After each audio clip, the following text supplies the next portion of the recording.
आज मी तुम्हाला कारल्याची भाजी न करता कारल्याची पीठ पेरून भाजी कशी करायची, वेगळ्या पद्धतीने जर आपण भाजी केली ना तर घरातले सगळेजण खातील, म्हणून आज मी झटपट अशी होणारी कारल्याची पीठ पेरून भाजी करणार आहे।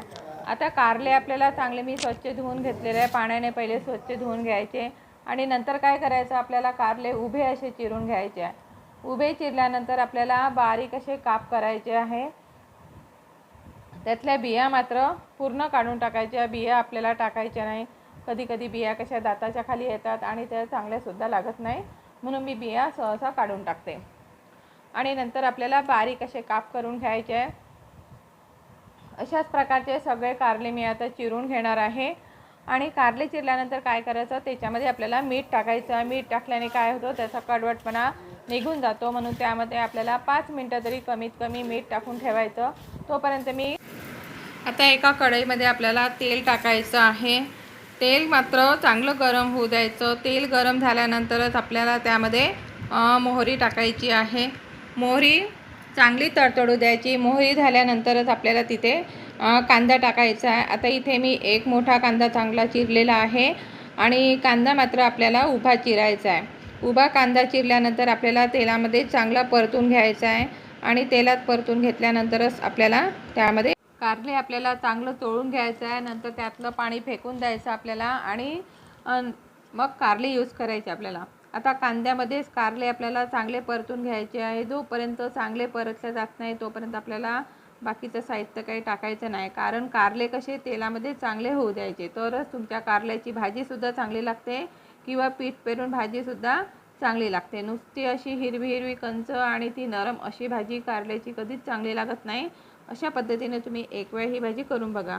नंतर एक वाफ येऊ द्यायची, त्या वाफेवर सुद्धा आपल्याला ती भाजी चांगली होऊ द्यायची आहे आणि त्याचा कडवटपणासुद्धा कमी होतो। याच्यामध्ये मी मोहरी गुळाचा सुद्धा वापर करणार नाही आहे।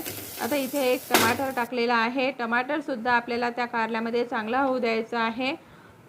टमाटर जोपर्यंत चांगला शिजत नाही तोपर्यंत आपल्याला त्याच्यावर परत झाकण ठेवून आपल्याला एक वाफ येऊ द्यायची आणि नंतरच आपल्याला साहित्य टाकायचं। आता कारलेमध्ये नंतर आपल्याला तिखट टाकायचं आहे। आता तिखट मी मोठा 1 चम्मच टाकलेला आहे, जो तुम्ही यूज करता तो, आणि थोडीशी हळद टाकायची आणि थोडंसं मीठ टाकायचं आपल्याला। बस इतकेच साहित्य आपल्याला त्यामध्ये टाकायचं आहे, बाकी काही जास्त टाकायचं नाही।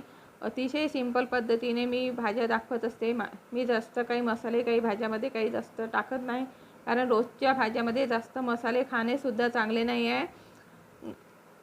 आणि तुम्हाला माझे व्हिडिओ कसे वाटते ते नक्की मला कळवा। आणि इथे 2 चम्मच आपल्याला बेसन टाकायचं आहे। बेसन चांगलं परतून घ्यायचं आपल्याला, कारण इथे मी पाण्याचा एकही थेंब टाकणार नाही। नुसती ही भाजी आपल्याला वाफेवर शिजवायची आहे, म्हणून त्यामुळे ही भाजी तुम्ही प्रवासाला सुद्धा नेऊ शकता, टिफिनच्या डब्याला सुद्धा देऊ शकता, मुलांच्या टिफिनच्या डब्याला किंवा ऑफिसच्या टिफिनच्या डब्याला सुद्धा अशी भाजी अतिशय चांगली लागते खायला आणि बेकारसुद्धा होत नाही। आणि झाकण ठेवून आपल्याला वाफ काढून घ्यायची। चांगली वाफ काढल्याशिवाय आपली ही भाजी काही चांगली होत नाही, म्हणून आता मध्ये आपल्याला परतून घ्यायचं आहे। कधी कधी खालून लागू शकते आणि ही भाजी बघा आपली अशी सुंदर आणि छान अशी कारल्याची पीठ पेरून भाजी तयार झालेली आहे। आणि थोडी नरम झाली की समजून जातं का आपली ही भाजी झालेली आहे। आता गॅस बंद करून घ्यायचा। कसा वाटला आजचा व्हिडिओ तुम्हाला, नक्की लाईक करा, शेअर करा आणि सबस्क्राईब करायला विसरू नका। मस्त खा, आनंदी राहा। धन्यवाद।